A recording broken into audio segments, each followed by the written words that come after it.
Welcome to Command Control Power, the longest-running Apple consulting podcast. For over a decade, we've delivered weekly episodes filled with epic tech support stories, troubleshooting insights, discussions about managing clients and businesses, and interviews with industry colleagues and vendors, all tailored for our pro listeners. We also offer exclusive content through Patreon. This private podcast feed is designed specifically for IT professionals, providing valuable advice and guidance on tackling the more complex aspects of running your practice, working with clients and employees, and managing device fleets. With a modest monthly contribution, you'll gain access to a wealth of advanced Apple expertise, meaningful connections, and a community driven by a shared passion for Apple technology. Visit commandcontrolpower.com and click support to learn more. And now, on to the show.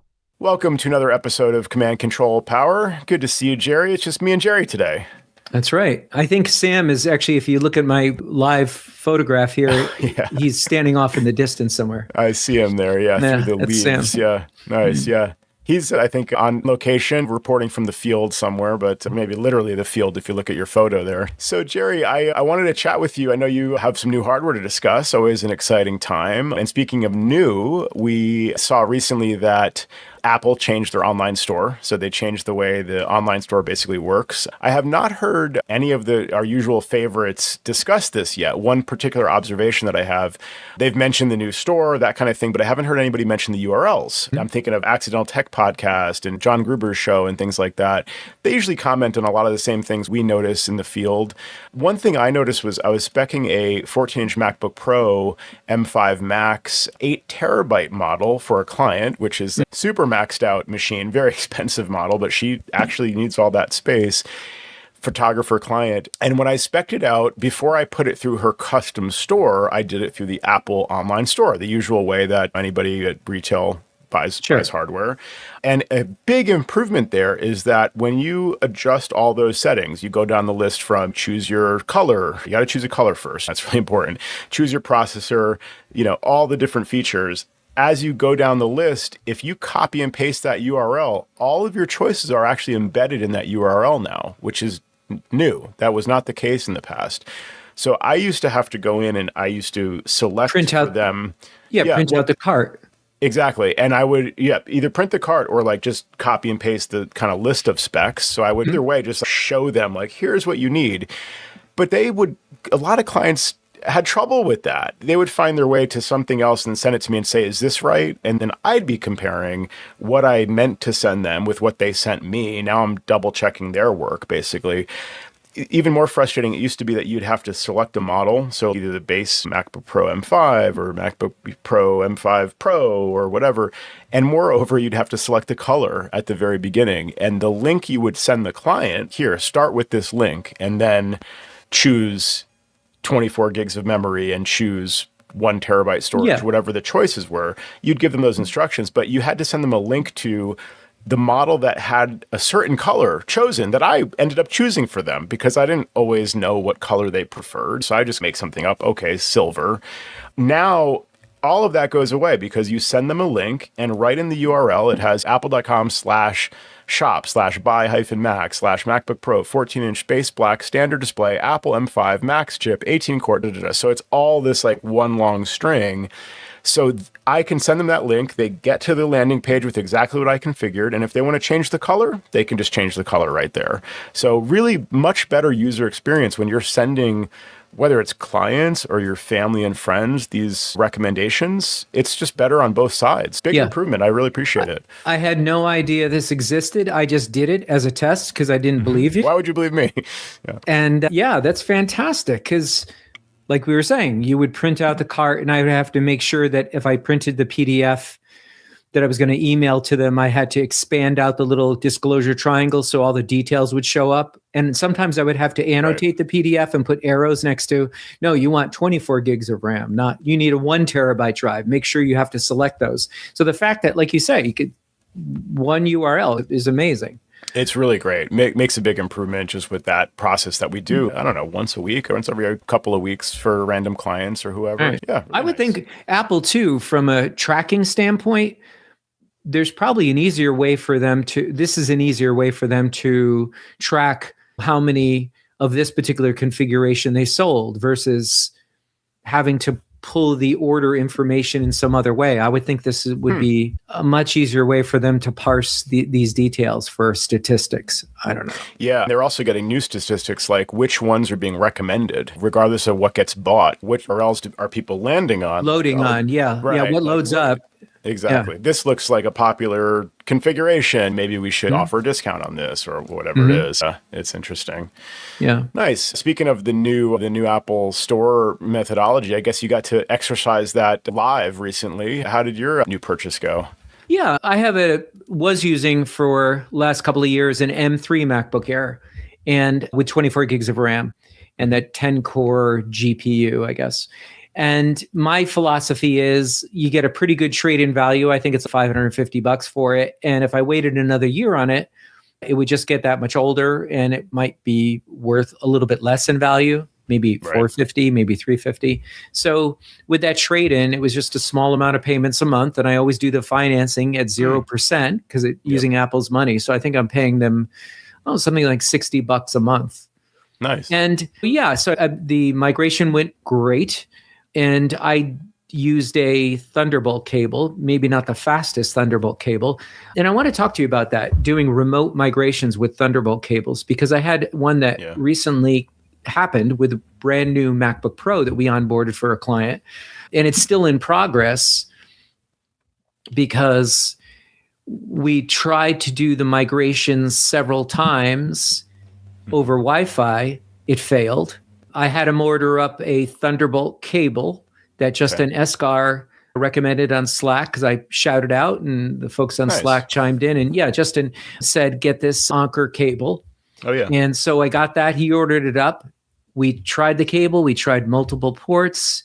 It was failing. And we were starting with the preferred procedure that you typically recommend where you create a dummy admin account and you make sure that both computers are completely on the same playing field in terms of the OS and then running the migration. So my question to you is, have you had any problems with these remote migrations? Yes, I have. Yeah. So just not to bury the lead. So now we're waiting on him receiving a 1 terabyte hard drive, and that's the way we're going to do it. Oh, wow. Okay. Yeah. Third worker, or I guess a third method there, second workaround. Yeah. So I had one just last week. A client was migrating from a Ventura Mac, like running 13 something. I think it was fully patched. So whatever that is, 13.7.8, I think. MacBook Pro, good model at the time, but just a year or so past its kind of like useful life. Same way with him. Yeah, not crazy. Like it's within that window where you say, okay, you really should upgrade, and it's fine, but they're skating by with no security updates, so there's always a little bit of a question mark of what's the state of this machine. But for the most part, like any Mac that anybody is migrating from these days typically has an SSD, which to me always makes the migration go more smoothly. It's certainly much faster. I think they're more reliable. So my process is, like you said, we create the temp user on the new Mac. I walk them through the initial setup. A lot of times they jump the gun. So I'll tell them we're going to start by opening the box together. Or if you want to open the box and put it on your desk, fine. But we're going to go through the initial setup together. Sure. And by the way, to some of our colleagues out there, this sounds like the Stone Ages to do like a manual setup of a machine because everybody's using automated device enrollment and so on. But there's an economy of scale where automated device enrollment makes sense, like above 10, 15, 20 Macs in an organization when they're going to be turning over Macs every 3 years or whatever it is. Yeah, great. Put the few hours of work into getting all of this set up for automated device enrollment, and then you can rely on that methodology. Mac turns out to be supervised. There's lots of benefits to that. But for certainly home users like you and I deal with sometimes, or even small businesses, we go through the same process of, if it's a business client, we walk the employee through. That's right. Turn it on, create a temp user. That temp user gets deleted later. It's just to get us connected. We walk them through getting to the desktop, skipping as much as possible. So they're not going to sign into their Apple account. They're not going to configure Touch ID or turn on Apple Intelligence or any of that stuff. Yeah, turn on time zone support. That's helpful. Location services, I should say, so that we can get the correct time zone. But everything else, you just skip right to the desktop. Now, you're in the desktop, so you go to our special URL, you download the configuration profile, you enroll in Adigy in our case. And so we have just a temporary like Adigy policy that's used for these migrations just to get us connected remotely. Because, as I've mentioned in the past many times, that allows us to stay connected disconnected, unattended, so you don't have to walk them through reconnecting at any point in time, and you can oversee the migration. Most of the time, depending on, I think, more so the source machine, maybe something with the network, you can maintain the connection through the migration, or like after the migration just gets started, then it'll change to show rather than connection over Wi-Fi, it'll switch to a peer-to-peer connection. Mm-hmm. And when it does that little switching thing, you'll lose the remote access. And That's right. We talk to the client and say, okay, what does it say? Does it give you a time estimate? So this is our process. So we got through all those steps last week with this client coming from the Ventura Mac, switching to a brand new MacBook Pro. And it got an hour into the migration. It was estimating originally 3 hours, got to an hour in, and it was estimating about an hour remaining. So this is what you also normally see, is like it'll speed up over time. So it went through all of that. It was doing the direct connection. It was in process. It had moved a lot of data, something like 140,000 files or whatever these crazy numbers are. And she called and said, yeah, it's stuck. And I think it was the new Mac says it pops up a little window over the migration assistant window and it says reconnecting, attempting to reconnect, whatever. So at some point, the old Mac, stopped talking to the new one. The new Mac couldn't see the old one anymore. And we've seen this initially where they might have trouble connecting to each other for some reason. Like maybe in your case, you had some initial hiccups. That's one form of an issue. I was surprised in this case that we got most of the way through, like halfway through, and then it just, I don't know what happened. It got interrupted. The way I solved that, I don't know what worked exactly, but I had to basically start over. So I restarted both machines. I noticed that she had Sophos installed on the old Mac, antivirus and whatever, probably some kind of firewall. So I uninstalled that, restarted. I ended up having trouble getting in using Live Desktop. Not sure what was going on there. I waited a little bit, removed and re-enrolled the machine. No problem. Now I'm in. Started the migration. So this is now attempt number 2, and it worked. So no change other than just I removed Sophos. But again, I don't even think that was related, because if that was going to interfere, I would have thought it would have interfered right from the start, just preventing the connection in the first place. But just to be clear to our listeners, you have to start over. It's not like you can pick up where you left off. Right. So you have to log back in the machine. And what happens during that transition period of that failed migration, the user name actually exists. Yes. So you have to go in and log in as the temporary admin, remove the user, and then start it all over again. In our case, we saw it sometimes go to peer-to-peer. We saw it sometimes on Wi-Fi. When it was on Wi-Fi, it just lost the Wi-Fi connection. So I'm thinking, and what you're saying as well, is it could be that these are home users, at least it was in my case, and maybe we don't supervise their router. It could be the lease time on the router. That's what I'm thinking. The DHCP lease. 1 hour lease, and then it expires. Yeah. But I was really baffled and really frustrated, because I spent a long time with the client, and you can't say, you owe me 2 hours of my time because all this failed. Yeah, I comped a lot of time on that one, because there was the struggle to re-enroll the machine. There was the whole thing, the second migration attempt.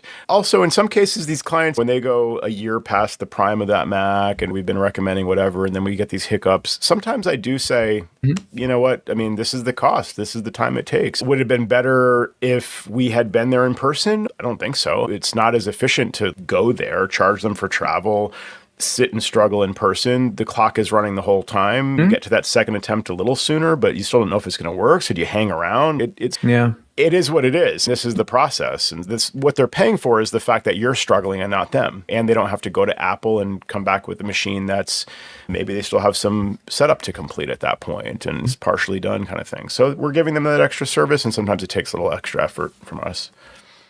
Yeah, it was frustrating. And I'm sorry you had the problems.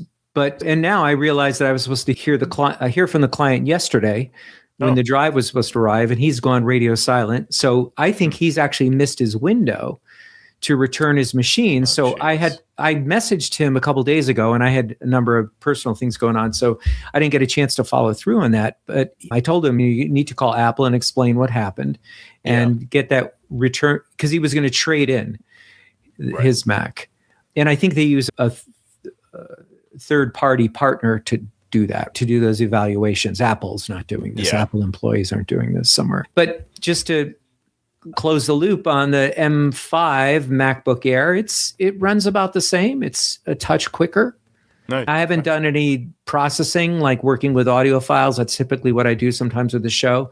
I don't really work with video files. So I just noticed it being just a little bit zippier. But for the most part, I could have probably gotten along just the same with the M3. I'm sure, but like you said, to be able to recoup like maybe half the price or close to of the new Mac, it seems like a perfect window to do that. And I wish somebody had this charted out. Maybe somebody does, but there's probably a sweet spot where you get the maximum value for your Mac. Like you're saying, next year you're going to lose $100 a year or more at that point. So it made sense to re-up now, and then you can ride this one for a few years at least. It seems like a really nice upgrade. I was tempted to get the same machine, the MacBook Air with the M5 regular. It's no Pro or Max options there. I think their base chip is really like a great design, great balance between power, like for the stuff you need power for, performance for, versus efficiency, power usage, which is obviously really important in a laptop. I've been complaining about my M4 MacBook Pro, M4 Pro, I should say, and how the battery life has been really unimpressive for a while, like since the beginning. And I had come from a MacBook Air, and I thought, is this the difference? Do I want the base chip and the MacBook Air, and that's like the most power efficient one, still pretty good for my needs? I got the M4 Pro, MacBook Pro, because I needed more storage space. That was the main thing, and some other benefits come with it. So the way I've mitigated just recently this power issue is I set it to always use low power mode when I'm on battery. So problem solved. I just don't get the benefit of the full speed and the kind of automatic switching to performance versus efficiency, et cetera. But it seems to solve the issue. And my theory is that there's some apps on my system that just by virtue of their being open, especially certain web apps, I often have the Unify portal open that I've either been working on a client network and I have the Unify portal opened in a web app that's in my dock. So it's basically like a purpose-built version of Safari just sitting there for the Unify portal. Just having that open over time seems to just use processing power for no good reason, really. I wonder if it's things like that or other apps. Sometimes you can correlate it to what in the battery menu, and it'll show you using significant energy, like which apps are doing that. Other times I don't seem to see anything in that menu, and it still seems to be draining fast. But yeah, the low power mode on batteries seems to work. So I'm probably going to stick with this Mac for a little bit longer, even though I'm tempted to try the new Air out. To comment on that, I think I mentioned this to you on the phone privately, but I listen to pretty faithfully Mac Break Weekly on a weekly basis. I fast forward through it like 1.7. I usually listen to it. And every time Andy Anako talks, I fast forward through all that. Not because I don't like Andy, but he goes on too long. Sure. But they recently added to the show Christina Warren, who's a big Mac fan person and columnist and pretty well known. And I've never paid attention to this in the past, and I'm sure it's been mentioned. But what she's talked about very specifically is the problems that you had. And because she has roughly a similar machine, or she's had it roughly the same size. And what she mentions was the thermals, and that the chassis itself is not big enough. So people don't have this problem with the larger MacBook Pro, but with the smaller MacBook Pro, it just can't. And so your CPU and your GPU is throttled back because of the thermal heat that's building up inside. And she says this definitively. And then I've heard this a little bit more now that I've been listening to this. So I would love to get a MacBook Pro, but I think for that very reason, it makes me want to stay away, because I definitely don't want to pay up and then get something that's disappointing. Marginally better, 30, 40% better, but not blow the doors off. And I wasn't blown away by this Mac. Still have to restart like about as often as I did before. I thought if the better, faster, beefier machine, and maybe that'll be better. I don't notice I'm not getting my work done faster. I mean, I'm just like, sure, I have more memory, I have more storage. Like I can multitask with more apps in theory, but unless you have a workflow that's going to benefit from that raw processing power, whether it's CPU or GPU, you're probably not going to notice a big improvement just by virtue of having the like beefier hardware. And like you said, if that's true, that the 14-inch MacBook Pro, just by virtue of having less like thermal mass to, dissipate the heat, then the MacBook Air, certainly at its size, is a great option. You've got the 13-inch, right? Yes. I've had the 15-inch in the past. They just seem to be like a really great machine. now we've got the Neo to throw into the mix, which is an interesting angle coming from We Are, because we're at a premium price point for our services. So I've been thinking, like, does this appeal to any of our clients? Maybe for kids in school, like from the residential market. Sure, I have no problem recommending. It's like a very entry level. It's obviously optimized for price, but not really any big compromises other than the low memory. That seems to be the kind of main thing. But throwing that one into the mix, I think as an entry level machine, it will probably just expand the market quite a bit, which may not expand. I think the thing is, it may not expand our market in terms of like clientele, unless maybe some of these big Windows-focused companies start to switch to Mac because of the Neo, getting a foot in the door. And maybe then that opens up more clients for us on the business side. But yeah, what do you think about that wild card coming in? It's possible. Device management for education, that sort of thing. Open up some opportunities. I was recently contacted by somebody down your neck of the woods, and they said something like they had a 500 or 700 piece deployment that they wanted to do. Wow. It must have been school wide. And it just sounded like everybody, because there were 3 people included on the email, and they had big ambitions, but it sounded like they wanted to have somebody give them a turnkey solution. And I said, I'm not the person for that. So interesting. Yeah, that's actually an interesting counterpoint, is it may open up like really big opportunities, which are outside of my wheelhouse. Sam, if he were here, might have a different opinion on that. I feel like he's a little bit more positioned for the larger deployments and experienced with that. But yeah, that would be something that would be a stretch for me to try to do something I couldn't even wrap my head around it. And Sam's not here, so he loses out. So everybody who's listening, everybody's listening has an opportunity to reach out to me privately if you're in Connecticut. But Sam, he's not on the list. He doesn't come to the show. He doesn't get the prize. That's right. Exactly. Before we leave, are you set to leave the Apple world for a little bit? We're going to still talk about Apple, but I have a gripe about Apple we could use as a maybe point of transition here. It doesn't have anything to do with the consultant's locator, does it? No, that's working totally fine for me. Yeah. Really? Yeah. Have you looked at it recently? Have you looked at it recently? Seriously. I have to say, I'm really happy in general with my referrals I'm getting from the stores directly. I have a couple of points of contact that have referred. Excuse me, folks. This is a hooray for Joe moment. Hooray for me. I will admit. I just feel lucky because I know that not everybody gets the same kind of treatment. But you're talking about something else entirely. Yeah. I'm saying basically, I don't know that I was getting a lot of referrals. Just had to just talk about it and just pat myself on the back. Yeah. No, I don't know that I was getting any referrals from the old Locator. Again, more direct from a couple of people in local stores, but I have heard some negative feedback about the new Apple Partner Network Locator, and including from a colleague of ours who had found me right before the transition, like reconnected after years, like we knew each other in the past. He found me through the consultant's locator, like to reconnect, and then went to find me again after the transition and said, this thing's a mess. If I wanted to find you using this thing, I wouldn't be able to. He's going to share that feedback with our Apple team there. And I thought, that's another interesting point, is literally in the field there, people are having trouble finding their way to people they know they're looking for, let alone someone like a brand new client coming in trying to find people in the business. They revised it to when they just a month ago or whatever, a technical partner locator or whatever you want to call it. But now just within the last week, they revised it again. And so this is as timely as today. I just wanted to give this little tip to our listeners. If you're part of the ACN team, they're telling me that if you happen to locate yourself on the locator or the technical partner locator, that the reviews, while they're still there, they're loading in the Apple Consultants page. And some are surmising that maybe the reviews are not going to appear at all, or they're being mishandled in some way. So my tip is, and it was brought up by Alexander Tilke, excuse me if I'm mispronouncing your name. He's the CTO, Chief Technology Officer of Scout IT, also a sponsor of Command Control Power, and he used Claude for this. And interestingly, I tried ChatGPT and I also tried Perplexity. And what he suggested doing was saving the reviews. So at least you could put a hidden private page on your website that you could send in an email to a person if they were pitching you for client reviews. And Claude, you just request it you send it the link to your webpage that shows the reviews from the old consultants locator. You tell it to give me HTML code that you can upload to your website. So I did this today, and Claude formatted it really nicely.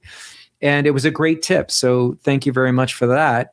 So if anybody's listening, capture them now while they're still there in case Apple decides they're going to pull the plug on the reviews. And I was surprised. My last review was 2023. I guess I'm getting more of them now on Google. That's where I direct people, because it was really hard for people for a while where they said, I tried to leave a review on the Apple Consultants Network and I couldn't do it or whatever. And so there were a couple that I didn't have them do or passed on it. Yeah. I don't know. We're not moving in a good direction. Let me just say that about this. The main concern, and this is public knowledge here, you just go to partnernetwork.apple.com. That's now live. Find a partner. It used to be, again, public knowledge. You could go to the old Consultants Network locator and you could search for, if I'm a business, I'm searching for my location. Your zip code. Yeah, and that was like pretty early in the process. You didn't have to jump through too many hoops. You could select, I'm a business of 0 to 99 people or something. And then pretty much the next step was to put in, like you said, a zip code or a town or city. And you would get a map that would match based on the geographical area. Now, we would also joke about that because if you know the geography of Connecticut and southern Fairfield County, right across Long Island Sound is Long Island. So you would get results if you're sitting there in Bridgeport, Connecticut, where, Jerry's the closest, or maybe I'm second closest or whatever, you would get results that are right alongside us that are on Long Island. As the crow flies, if we could all fly like a crow, like you could be there just as fast as Jerry could if you live on Long Island, if your consultancy is based on Long Island.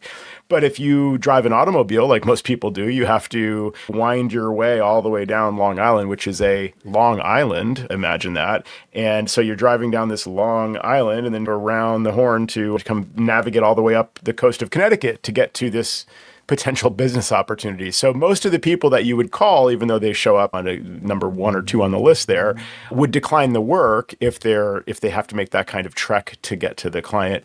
But at least it had geographic, like fuzzy area matching. So you would be at the top or near the top of that list. Now you have to do exact zip code or city name matching.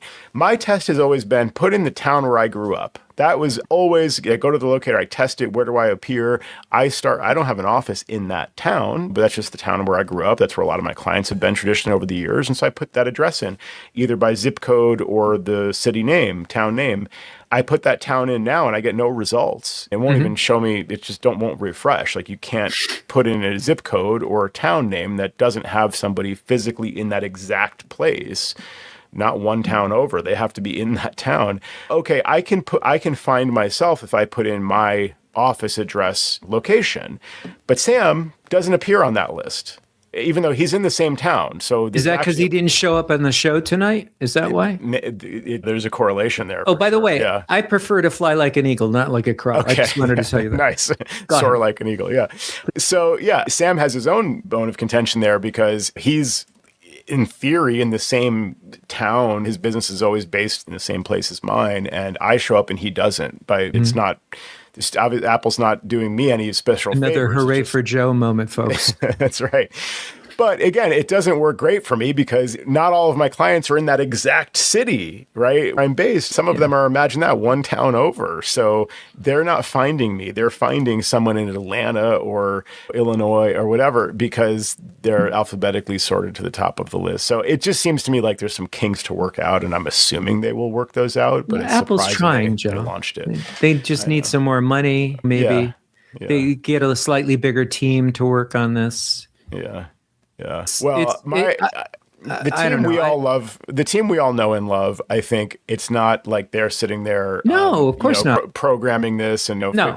They're plugged into a much bigger kind of engine of Apple. And like you said, that engine just needs more coal shoveled into it in terms of like money being thrown at them because they don't have the resources. That's my cynical take, like yours, is like, how many trillions do they need to be able to have a developer team that can achieve the goal of at least feature parity with the old system? But now it's like the consultants locator, the technical partner locator. It's like Google, people who sign up for Gmail for free. So it's free. So they lost your email. You get what you get and you don't get upset. Exactly, because we're not paying for that. Yeah, we're not paying for it. So anymore. Yeah. All bets are off. Yeah. So Yeah. we can't complain. We could complain about also the fact that Mac OS still has bugs appearing and things Apple's probably suffering from this less than most companies. They're suffering from it some though, in terms of just not having the right array of developers to keep up with this stuff. But a lot of companies are solving that problem using vibe coding AI, and it shows. You're seeing more and more crazy bugs. We went through this with Microsoft last year with their auto update process just breaking, with their updater renaming apps and doing all kinds of crazy stuff. Who is running the show over there? Yeah. So maybe this is the least of our worries. It's just, it is a big worry for a lot of people being affiliated with Apple in this way and wanting to trust that Apple is stewarding this program properly and making sure that we're still going to appear in search results when clients are trying to find us. Yeah. I don't know. I had a different Apple gripe, though. That was a good gripe, though, Jerry. I appreciate that because that's definitely a thing. And that is, I think, more so even a useful tip in terms of preserving those reviews, which before they potentially go away, it's nice to have a record of that. Right. Maybe use that on your I site. texted it to you. I don't know. You're the fancy pants here with the using Slipstream, whatever the hell we use for doing this video. Yeah. You could share that snapshot if you wanted to, or the page, but... Yeah, I will attempt to do that live. All right. Yeah, this is pretty cool, man. So this got spit out by ChatGPT. Claude, you said Claude, yeah. Yeah. The other ones, it's interesting because ChatGPT and Perplexity, they all had the same URL, which showed all the reviews, and the other two gacked and said, we can't show the URLs, or we can't do this. And Claude was like, sure. That's really there interesting. You go. Look at that. Yeah, so this is a really cool result here. So you've got your 5-star review in the top right based on 61 reviews. So this looks very similar to the way Apple would have positioned it on the old Apple Consultants locator. You've got your client whose name is, quote, MacWorks fan, another client listed there, and they recommend this consultant. There's the date of the review. You've got I had an email issue that couldn't be resolved through the email provider. I reached out to MacWorks, and within less time than I spent on the phone with my email provider, it was fixed. Incredible service. Wow. All 5 stars, responsiveness, value, expertise. So Claude has redone the layout of what the old Apple Consultants Network locator had to be able to preserve these reviews. And it's a really great idea because I was linking to my page from my website, which had the reviews. And at some point, like you said, this will go away maybe sooner than later. It might go away, or it may be transferred over, but right now, like I said, if you go there, it dumps you into the old Consultants Locator review page. And again, thanks to Alexander Tilke of Scout IT. Excellent tip. So my gripe about Apple is, how many freaking times do I have to see the welcome to Mac screen? Why does this screen show up every time I install a minor point update? I see this when I sometimes oversee updates for clients. So I'm using Adigy Live Desktop to remote in and do an update. And then in some cases, and I forget which, maybe it's with a Sequoia update, you'll see the Apple Intelligence screen every point update. So you go from 15.7.3 to 15.8.7.4, whatever it is. And hey, by the way, do you want to try Apple Intelligence? Still no. For a lot of my clients, I just opted them out because they just get confused and don't really get a lot of benefit from it unless they say otherwise. And if I'm handling it, I'll just continue to opt them out. But yeah, I'm being welcomed to Mac. First, I'm being presented with Apple Intelligence, and then I'm being welcomed to Mac every time. And I think those things are connected. There didn't used to be this splash screen of welcome to Mac, click continue. It would just go to your desktop. Your welcome into the Mac is just to be brought to your desktop so you can continue working. It's an extra click. What would Steve Jobs do? We used to reference him all the time. And one thing, it was a lesson in the early days of the Mac, was like, if you save somebody 1 second, right, times 1 million users, you're saving a certain number of person hours in the life of the human civilization. So if you're costing somebody 1 second every time you do an update on their system to bother to move the mouse down to click continue every time, it just seems like a waste of time. So this was on my list to complain about, basically. Then it actually impacted a client. So I had a client who has a couple of different offices. They use a laptop from home. They have iMac in the studio at one location. They have 2 different studio locations. And they tried to get into the iMac in the studio where they're running QuickBooks, and they need to be able to get in to share the screen using Splashtop. And they called me saying, hey, I don't know if there's anything you can do. I'm not able to connect to that Mac. and Splashtop says it's just not online and whatever. Is there anything you can do? This will save me a trip, like an hour drive to go there and an hour back. And so I said, yeah, let me see. So sure enough, it was showing online and added you to the rescue. Live desktop, no problem. I got right in. And what do I see? Apple Intelligence prompt and welcome to Mac. And why did I see that? Because an auto update had happened the night before.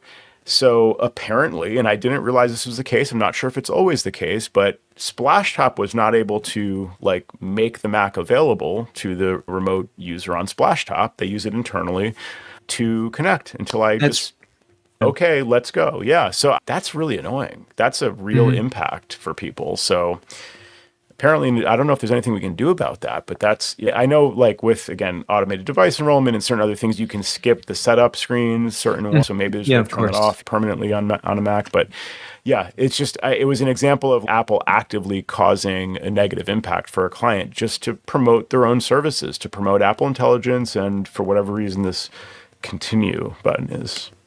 And it's not even an impressive welcome screen. It's the crayon drawing that it's, I don't know who loves that on the executive team, but this must be some sort, like I said, an executive decision to perpetuate this after every little point release, because I agree, it's just another annoyance, but I go through that every single day on this using Tahoe with annoyances and the previous operating system and the previous operating system before that. And it's just, we may get our Snow Tahoe release. Apparently, that's the rumors, is that they'll do no new features like they did for the Snow Leopard release. Which, by the way, as several people have pointed out, including I think Dr. Howard Oakley out here, Jerry. Thank you, Dr. Howard Oakley, who we've had on the show, eclecticlightcompany.co. I think he and others have pointed out that actually Snow Leopard did have some pretty big new features. In fact, even though we all remembered as this big announcement that there would be no new features and Apple would just work on stability, whatever. We want them to do that. We want them to work on stability and no new features and fix some of these bugs, fix the visual glitches and things like that, software compatibility. I feel like lately I'm just more annoyed with all my devices very regularly. Everything seems to take more taps on the phone, or it's missing the first tap or something when I'm trying. I can't quite explain it, but it's just not as fluid as I once felt on the iPhone. On the Mac, there's often this, I thought was part of a beta cycle, but it's just still a persistent issue.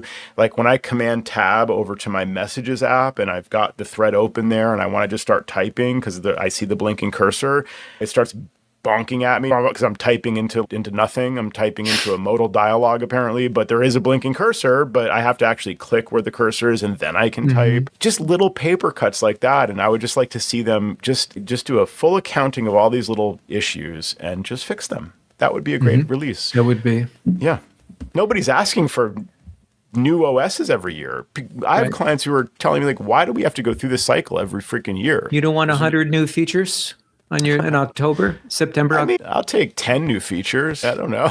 Listen, the features are great too. iPhone mirroring came out last release, Sequoia, great release. I think the Passwords app came to the Mac in Sequoia, great new features. I'm not complaining about the new features. The new features are great.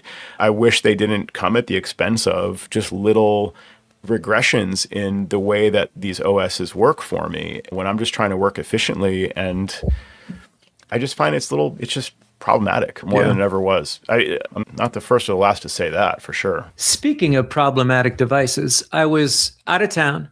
I needed some directions. I got off the highway and had the phone on the little magnetic thing in the car. You're looking at the Waze directions to get there. And somehow I opened up the control screen, what do we call this? Control center. Control center. And I inadvertently flipped the brightness all the way down. Sure. Off. So I couldn't see it. Yeah. Completely off. Were you wearing sunglasses at the time driving? That caused me to flip it all the way off, or no? It was no. I just mean, so I've had that where when it's all the way down, to me indoors normally I can still see it, but when you're outside, when it's all the way down, it's certainly a lot harder to see. But especially if you have polarized sunglasses. Yeah, I didn't. There's some effect there where it dims. From some reason, this went to full dimness. Now, maybe if I was 17 years old, I'd be able to see it. Sure. But at my ripe old age, I couldn't read it. And silly me, I could have said, Siri, turn up the brightness on the phone. And it would have done that. Good call. However, silly me, I rebooted my phone, and that made it even worse. Oh, sure, because now you got to put in your passcode with now no screen while you're careening down the highway at 75 Well, I had stopped by this point, but I needed to know where to go from getting off the exit. So what I had to do was I had to go into a filling station and ask to use the restroom, and went in the restroom, locked the door, turned out the lights. Nice. And then cried for a while? Is that what you... then you could see the phone. Yeah, I got it. And then I could finally see the screen. I figured you would say that. Yeah, that's the trick. Yep. Because at night, when it's super dark, I'm in bed or whatever, I will often turn it all the way down. If I'm watching YouTube or I'm just reading a news article or something, I don't want to ruin my night vision or just make it harder to sleep. So I will use it at that lowest possible brightness. And I've even said in the past, you can go lower in accessibility settings under the display section. You can, I think, reduce the white point, which will actually like the screen even more, which, could be even worse in your situation there. But that's a good call to go into the restroom and turn off the light. So don't reboot your phone, friends. While driving, Oh, man. Let that be a lesson. But you're right. You could have said, "Dear Siri, please turn up the brightness." That would have been a good call. Now, it worked. I should have known this. So do you have anything to share? Because I've got one little interesting tidbit. Has to do with texting. Share away. Let's hear about it. Yeah, texting is always a fun topic for me. And I want you to explain to the listeners how you do it, but you use RingCentral and I use RingCentral. Yep. And I use the texting that's available in RingCentral, and it's not an issue for me because it's a one-to-one relationship. There are no other people on my air quotes team, but you have other people, and that's always been problematic. So you've added, I don't want to speak for you, but you added a bolt-on product. Yeah, I had to add B-texting, which is RingCentral sells this as like advanced SMS inbox because they promised to have an advanced SMS inbox for a number of years and never got around to actually implementing it until they just released this as their supported solution. It's really more of a text message marketing service. You can do a lot more with it than I'm using it for, but it does give us the ability, Tim and I, to share an inbox, which has opened up for me the possibility of actually texting for a lot more uses. It's really convenient when you have one of these migration projects like we talked about earlier, and you just need to coordinate when is this going to be finished with the client. I would send emails and they would eventually read them and reply and whatever, but text is just faster. Most people just respond much more quickly to text. So it's really helpful for that. It's very efficient. So when you signed up for this service, did you run into any kind of a policy that you had to put in place for opting out? Because you know how that's here in the United States, they're rolling out this. They're making carriers have their customers like ourselves, like you, Joe, abide by these opportunities to opt out, and what exactly your policies are. What happened when you signed up for that service? I had already jumped through some of those hoops with RingCentral thinking maybe this will let me be able to simply text. The problem was I couldn't text from my company phone number. Like we could text from each of our individual extensions, and the text message comes from the extension, which is okay, but that's not what we really want. We want to share an inbox and we want to use the main company number. So I tried to go through the process of registering for business SMS, and you have to create a brand, like, okay, that's my company name and whatever, and then a campaign. And I'm not doing a campaign, but okay, sure, I'll call it a campaign. And the campaign is when somebody texts me and says, hey, can you help me with this problem? The campaign is, I write back, yes, I can. Like terminology doesn't really apply to the way that I actually use this, but I understand it's obviously trying to just put some guardrails in place so that people don't abuse the SMS network and the system. I had done that, and then I signed up for B-texting, and I can't remember if I had to also go through it with them. I think that the fact that I had this already on file in RingCentral directly allowed me to just, since they're integrated, use that. But yeah, they took over the ability to send from my RingCentral company phone number is what ended up happening there. So I noticed that in RingCentral, you can put in an opt-out box now when you text directly from RingCentral. So I thought that covered it. And all of a sudden one day, I can still receive incoming texts to my MacWorks main number, but I can't text them back. So I contacted RingCentral and we talked to people, I think primarily who are in the Philippines, and they're very good at what they do. Yeah. Certainly English is not their first language. And I had to add to my website at the very bottom, or you could put it anywhere really, terms of service and my privacy policy. I had to do the same. Yep. So I created separate pages just like you did. And this is off in the weeds a little bit, but I always, when I report my tax, because I'm a sub S corp, it goes down my personal tax. So I don't have an EIN number. I use my social security number. So I had to reach out to the IRS and get an EIN number, which wasn't any problem to do that. It's actually very easy to do. I don't know if you're compelled to need to have to use it, but now it's associated with my business. So that's great. Nice. And then I had to redo my contact page because I wasn't collecting phone numbers before. I didn't need to. I didn't want them to, but they want to see you have on your contact page a place for people to put their phone number and then an opt-out box. Exactly right. Yep. And you know this. So I had to redo that page. I got that all done. Yep. 2 days, when I talked to the agent, I did everything. And the 2 days before I got my EIN number, I go to submit it and it gets rejected because the EIN number is too new and it's not in their system yet. So I'm still waiting to be able to free up and be able to text out. So you still can't text out? Oh, God. Yeah, I do have one business associated number, which is normally an internal number that people can message me back and forth, or I can message them. So it's not like I've had to use my private cell phone. But it's an annoyance. And like you said, I understand the reasoning for it with the guardrails, and it's good that people do this. But it's definitely, it was jumping through a lot of hoops to satisfy their criteria.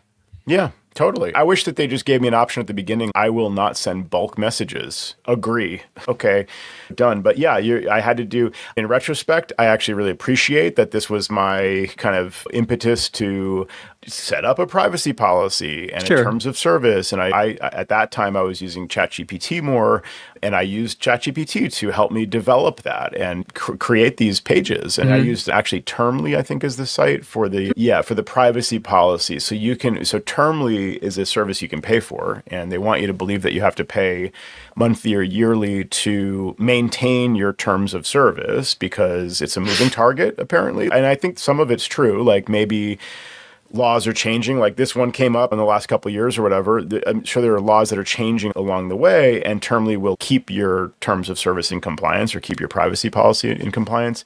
But basically what I did there was they also have a free option. You just go through their hoops and you give them some of your basic info, including like how you use client info and whether you store client info or not, or which types of info and things. And then Termly will generate your privacy policy. And in my case, I just copied and pasted it from there to my site and reformatted it and all.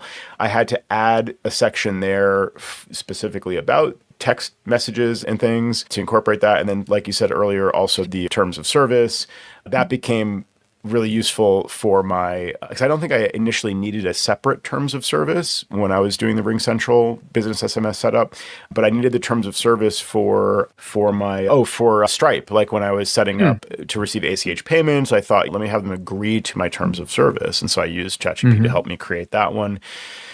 And those are two separate pages. And like you said, I had to add also to my contact form. I was collecting phone numbers and thought it was implied if somebody's giving me their phone number that I can use it.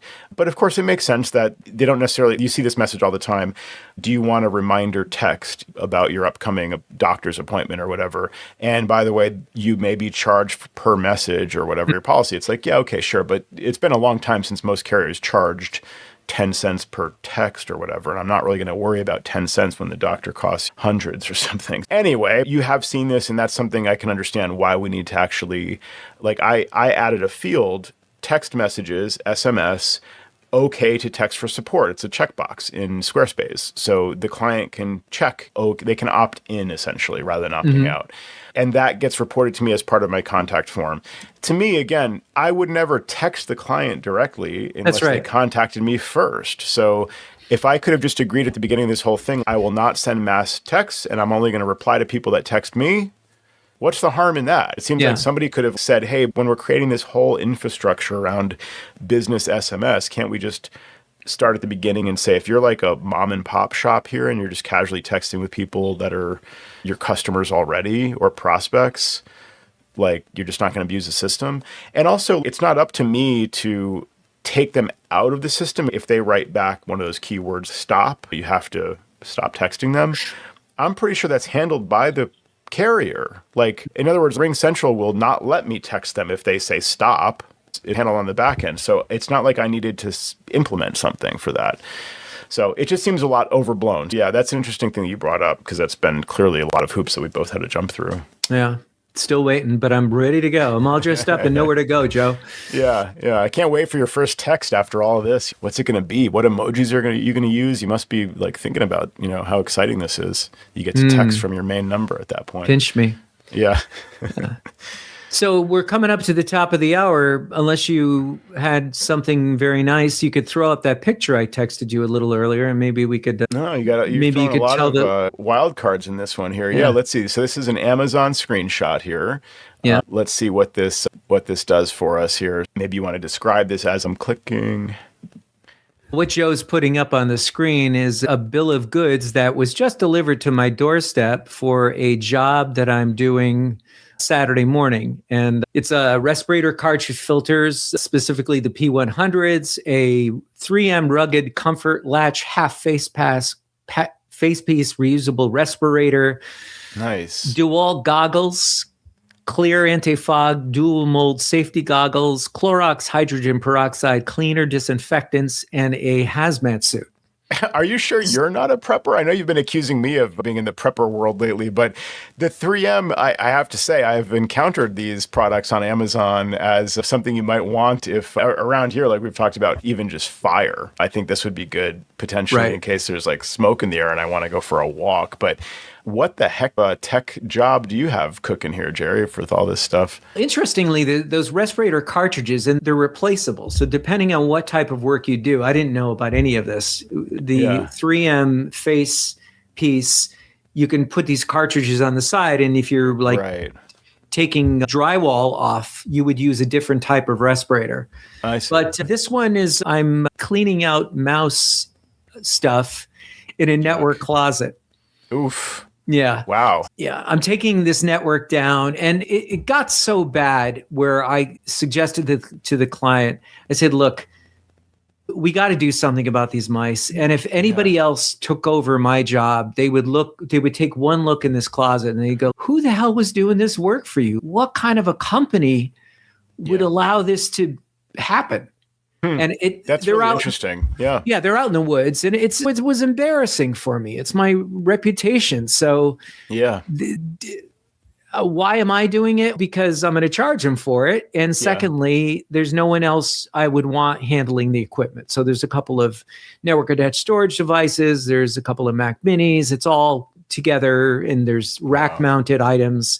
So rather than them mess around, I just decided I would take the network down. And you're not supposed to, when cleaning up mouse feces, let's call it what it is, you're not supposed to vacuum, because that aerates or puts the, in the air. So you have to have the right kind of respirator to do the filtering. And they said take damp wipes and to wipe it up with, and use gloves. I've got gloves, so they didn't need to be on the list, but of course I'm going to be using disposable gloves. Definitely. So there you go. Yeah. Wow. That explains it. Yeah. And I could imagine you not wanting to hire some random cleaning company to come in and just have at it and potentially kick a computer or disconnect something and give you more work to do on the other end of it. Yeah. It makes sense to handle it yourself. You could have also just slapped a sticker up there, stop, not managed by MacWorks, because disavow this whole thing. This is not my work here, guys. That's right. But yeah, it reminds me of the story of when, I heard the story of a family friend whose doctor said, they were threatening to basically drop the person as a patient because the patient just wouldn't follow any advice. And so it looks bad on the doctor if the patient is getting less and less healthy over time. And so I think the doctor was, why would I want to have you as a patient if you make me look bad, essentially. It's the same thing. So I could see you eventually just walking away if they weren't willing to hire you for this work to clean this up, because it just looks neglected over time. And you're certainly not going to want to go in there and redo any cabling or clean anything up or swap out a Mac Mini with rat mouse feces all over the place. And I guess it's the hantavirus is what it's called. Yeah. HPS, hantavirus pulmonary syndrome. Yuck. Yeah, and it's mostly deer mice in the U.S. So, like I mentioned, this is in a rural area. I'm sure they have their deer mice aplenty. Yep. So you think you got it bad? Yeah, really. Look at this. If anyone out there is listening and not looking, you can see Jerry's Amazon screenshot here, and it's not. I'll take a picture. It's not usually the type of things you find in a tech person's Amazon cart. So, what's in your bag? Yeah, a hazmat suit. Yeah, exactly. Oh man, don't leave home without it. Wow. Yeah. Nice, man. Good luck with that one. Stay safe and swap those filters as needed. And yeah, it sounds gross, and I'm glad you're going to be prepared for that one. Yeah, it's not. If you really want to know, it's not as bad as it seems. It's like a small they're trace amounts, but there's enough there that you just don't want to go in there anymore. Yeah, it's enough to be worth dealing with. Yeah. Good on you, man. Good talking to you, Jerry. Good recording with you. I hope people enjoyed the show. And if you want more episodes before the next episode comes out, make sure to check us out on Patreon. We've got a lot more content there. If you're not yet a Patreon supporter, I'm sure you've heard me mention it and all of us mention it before, but there's a lot more content there. And we really do think that's useful, actionable, helpful information, especially one of our most recent episodes we got some good feedback about. It was a conversation with Jason Wick and Benjamin Morales relating to AI and just how to navigate that conversation with your clients and how to navigate it also with your team of people if you're on a team, and just grappling with these really big societal topics that we often gloss over as we're just singing the praises of how we use AI. It's certainly a useful tool, but there's a lot more to consider there, and we talk a lot more about it on that Patreon episode. So check us out at commandcontrolpower.com. Click on support and support us on Patreon to get instant access to all that stuff. Thanks very much for listening to Command Control Power. We'll talk to you again in a week.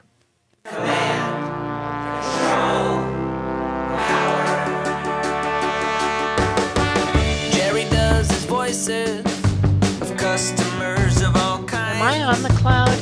Joe spins his deeply detailed yarns all the time. I have a whole story about this. Sam is on the road again, phoning in from a hotel. At least we know where I am. Half a century combined of Apple expertise right now.